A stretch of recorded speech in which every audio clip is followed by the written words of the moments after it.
अस्सलामुअलैकुम। SMTV global के साथ मैं हूं आमना अनफाल। सबसे पहले न्यूज़ हेडलाइंस।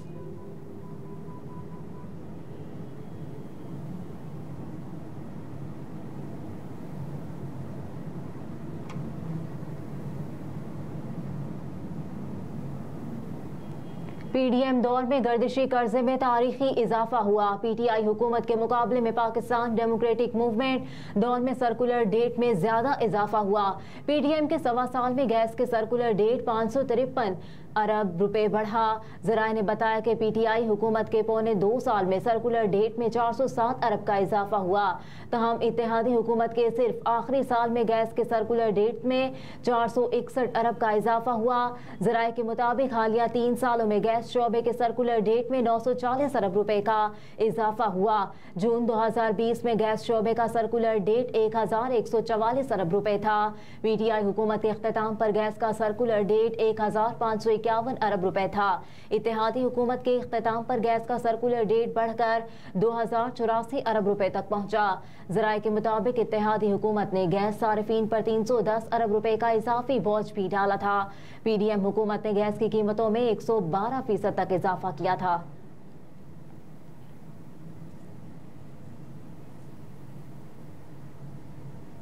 सिंध में होने वाले ज़िमनी बल्दियाती इंतखाबात के गैर सरकारी नताइज। पीपल्स पार्टी के उम्मीदवारों ने मैदान मार लिया।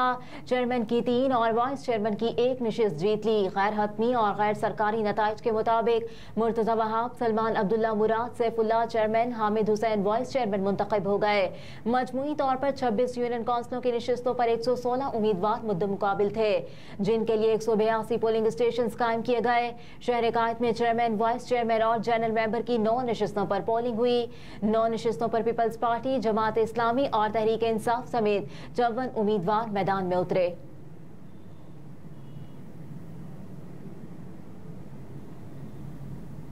कराची की खिदमत की जिसकी बदौलत कामयाबी नसीब हुई। मुर्तज़ा वहाब ने ज़िमनी बल्दियाती इंतखाब जीतने के बाद कहा कि इलेक्शन में मुकाबला किया और भरपूर अंदाज से मुहिम चलाई।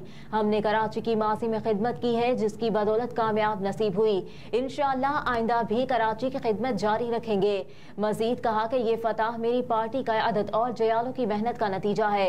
कराची की खिदमत अव्वलीन तरजीह है। इसे रोशनी का शहर बनाना है, बुनियादी मसाइल हल करने हैं। आए मिलकर काम करते हैं, कराची को बनाते हैं। मुर्तज़ा वहाब ने कहा कि सिर्फ यूसी की कामयाबी पर नहीं रुकेंगे, इस शहर और सूबे में भी हुकूमत बनाई है। आज वो नारा सच हो गया, तुम कितने भुट्टो मारोगे, हर घर से भुट्टो निकलेगा।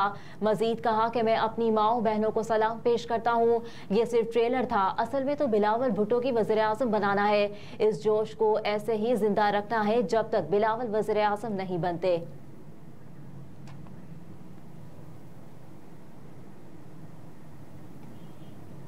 हालात बेहतर होते ही पाकिस्तान की इमदाद वसूल की जाएगी। UN इदारे की सेनेटर मुश्ताक को यकीन दहानी। जमात इस्लामी के रहनुमा सेनेटर मुश्ताक अहमद ने दौरा मिस्र के दौरान अक़वाम मुत्तहिदा के इदारा बराए फ़लस्तीनी मुहाजिरीन की सरबराही से मुलाकात की है। जमात इस्लामी के रहनुमा सेनेटर मुश्ताक अहमद खान फ़लस्तीनी शहरियों की इमदाद के सिलसिले में दौरा मिस्र पर हैं, जहाँ उन्होंने अक़वाम मुत्तहिदा के इदारे बराए फ़लस्तीनी मुहाजिरीन की सरबराह सहर अल जबूरी से मुलाकात की, जिसमें गजा में रिलीफ सरगर्मियों पर तबादला ख्याल किया गया। मुश्ताक अहमद ने कहा कि गजा में 14 लाख अफराद बेघर और हजारों मुहासरे में हैं। इदारा बराए फ़लस्तीनी मुहाजिरीन के 72 अहलकार मारे जा चुके। कहा कि अक़वाम मुत्तहिदा का इदारा गजा में 23 लाख अफराद को खुराक फराहम करता था। इसराइली वहशियाना कार्रवाइयों के बायस गजा के अवाम के लिए इमदाद रुक गई है। सेनेटर मुश्ताक ने कहा कि हमने इदारा बराए मुहाजिरीन को बताया कि हम पाकिस्तान से मदद लाना चाहते हैं, जिस पर उन्होंने यकीन दहानी कराई कि हालात बेहतर होते ही पाकिस्तान की इमदाद वसूल की जाएगी। सेनेटर मुश्ताक अहमद ने हिलाल अहमर मिस्र के CEO डॉक्टर रामी से भी मुलाकात की। CEO ने कहा कि इंसानी इमदाद पहुँचाने के लिए फौरी सीज फायर नागुज़ीर है।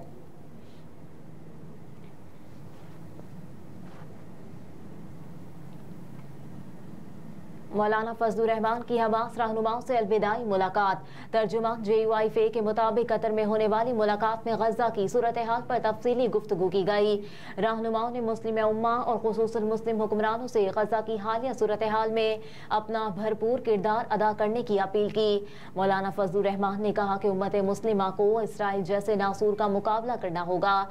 जानवरों के हुकूक की बातें करने वाला मगरिब फलस्तीन में जानवरों का किरदार अदा करता है। मजीद कहा कि इसराइल किबला अव्वल को हैकल में बदलने की मज़मूम कोशिश कर रहा है, जबकि फलस्तीनी सिर्फ अपनी ज़मीन नहीं उम्मत की तरफ से किबला अव्वल की आज़ादी की जंग लड़ रहे हैं।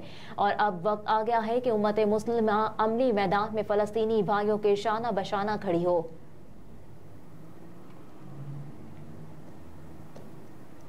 गैर कानूनी अफगान बाशिंदों का वतन वापसी का सिलसिला जारी। अब तक कुल 738 गैर कानूनी तौर पर रहने वाले अफगान बाशिंदों की अपने वतन वापसी हो चुकी। गैर कानूनी मुकीम गैर मुल्कियों की वतन वापसी का सिलसिला जारी। अब तक 1,82,154 अफगान बाशिंदों को वापस भेजा जा चुका। चमन और तुर्खम बॉर्डर से रोजाना हजारों गैर मुल्की वापस अफगानिस्तान जा रहे हैं। KP और बलोचिस्तान में कई मकामात पर आरजी ट्रांजिट कैंप कायम किए गए हैं, जहाँ पर गैर कानूनी तौर पर रिहाइश पजीर अफराद के कवायद और दीगर कानूनी तकाजे पूरे करने के बाद वापस अपने मुल्कों को भेजा जा रहा है।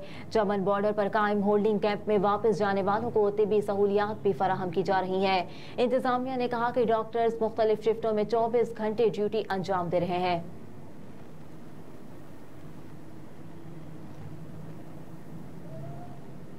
यौम शोहदाए जम्मू 2 हफ्ते के कत्लेआम में 2 लाख से ज्यादा कश्मीरी शहीद किए गए। आज लाइन ऑफ कंट्रोल के दोनों अतराफ में कश्मीरी यौम शोहदाए जम्मू मना रहे हैं। 6 नवंबर 1947 को डोगरा फौज ने जम्मू कठवा उधमपुरा और रियासत के इजला में मुनज़्ज़म अंदाज से कश्मीरी मुसलमानों की नस्लकुशी की। 75 साल कबल डोगरा फौज ने जम्मू कठवा उधमपुरा और रियासत के इजला में मुनज़्ज़म अंदाज से कश्मीरी मुसलमानों की नस्लकुशी की और 2,37,000 कश्मीरी मुसलमान मुनज़्ज़म तौर पर शहीद किए गए। कसीर तादाद में कश्मीरी मुसलमान इजला के पुलिस स्टेशनों में पाकिस्तान की जानिब नकल मकानी करने के लिए जमा हुए थे। कत्लेआम से कबल डोगरा फौज के मुसलमान सिपाहियों को बरतरफ, जबकि जम्मू कैंट के कमांडर को हिंदू अफसर के साथ तब्दील कर दिया गया। साल गुजर जाने के बाद भी कश्मीरी अपना हक 76 खुद इरादियत इस्तेमाल करने से कासिर हैं।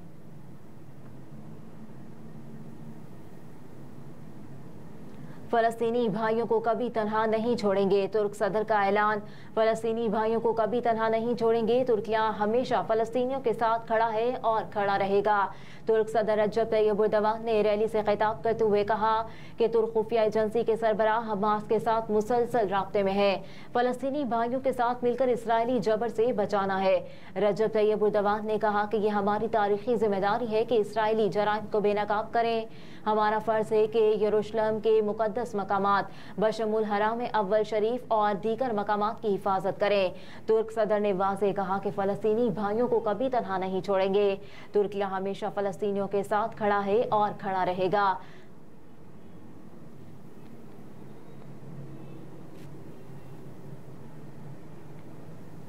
गजा की पट्टी पर इस्राएली बमबारी के नतीजे में दुनिया मुत्तहिद होना शुरू हो गई। फलस्तीन की हिमायत और गजा के अवाम की नस्लकुशी के खिलाफ आलमी सतह पर सहूनी हुकूमत की मुज़म्मत में रोज बरोज इजाफा होता जा रहा है। मगरबी किनारे के शहर तुल करम में अपने मजलूम भाइयों से इज़हार यकजहती के लिए मार्च में फलस्तीनियों ने परचम उठाकर इसराइली मजालिम के खिलाफ आवाज़ बुलंद की। अमरीकी वज़ीर ख़ारजा के दौरा इराक के मौके पर दारुल हुकूमत बगदाद में बड़ा मुजाहरा किया गया। एंटोनी ब्लिंकन जब बगदाद के दौरे के बाद जब तुर्की पहुंचे तो वहां भी उनको मुजाहरों का सामना करना पड़ा। तुर्की के बड़े शहर अदरना के शहरियों ने एहतजाज के दौरान अमरीकी एयरबेस पर धावा बोल दिया। गजा के दिफा में बरतानवी अवाम की जानिब से भी पुरजोश हिमायत जारी है।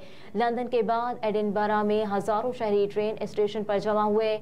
मुजाहिरीन सहूनी हुकूमत के खिलाफ और फलस्तीन के हक में नारे लगाते रहे।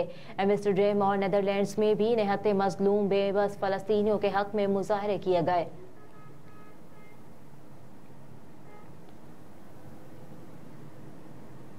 और वर्ल्ड कप में श्रीलंका और बांग्लादेश आज वकार की बहाली के लिए मैदान में उतरेंगे। भारत में जारी ICC वनडे वर्ल्ड कप में आज 38वें मैच दिल्ली के अर्धवन जेटली स्टेडियम में श्रीलंका और बांग्लादेश के दरमियान खेला जाएगा। रवा टूर्नामेंट में दोनों टीमें 7-7 मैचेस खेलकर सिर्फ 2-2 फतुहात ही हासिल कर सकी और 4-4 पॉइंट के साथ पॉइंट्स टेबल पर बिलतरतीब 7वें और 9वें नंबर पर मौजूद है। 1996 की आलमी चैंपियन श्रीलंका और बंगाल टाइगर्स मुसलसल खराब कारकर्दगी के बायस मेगा इवेंट से बाहर हो चुकी है और आज दोनों टीमें वर्ल्ड कप में अपने वकार की बहाली के लिए मैदान में उतरेंगी। आज के मैच में दोनों टीमें 2025 की चैंपियंस ट्रॉफी में जगह पाने के लिए पॉइंट्स टेबल पर 8वीं पोजीशन के हुसूल के लिए हरीफ पर काबू पाकर फतेह हासिल करने की सरतोड़ कोशिशें करेंगी। तहम मैच फजाई आलूदगी के बायस मुतासिर होने का भी खदशा है। मैच का इनेकाद मुमकिन भी हुआ तो फजाई आलूदगी के पेश नजर दोनों टीमों को डिग आउट के बजाय ड्रेसिंग रूम में बैठना होगा। अगर मैच ना हो सका तो दोनों टीमों को एक पॉइंट दिया जाएगा। हेडलाइंस आपने मुलाहिजा की। न्यूज स्टूडियो से फिल वक्त इतना ही। आप देखते रहिए SM TV ग्लोबल।